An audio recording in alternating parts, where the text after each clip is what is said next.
You press the 4x4 button but nothing happens? We've all been there with our Tacomas. Let's figure out why your four-wheel drive isn't kicking in. First off, check the basics. Is your Tacoma in neutral or park? Most 4x4 systems won't engage unless you're in the right gear. Next, listen for clicking or whirring noises. If you don't hear anything, your transfer case motor could be the culprit. This part is responsible for switching your truck into four-wheel drive. Try cycling the ignition. Sometimes simply turning your truck off, then back on, resets the 4x4 system. Still no luck? Check the 4WD fuse under your dashboard or in the engine bay. If it's blown, replace it and test again. Now let's talk about the actuator.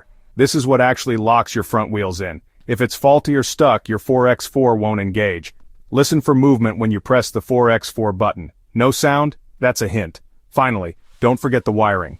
Rodents or corrosion could cause a poor connection. If you're not sure, a mechanic can quickly check this. To recap, gear position, transfer case, fuse, actuator, and wiring. If your 4x4 still doesn't work after these steps, it's time for a pro.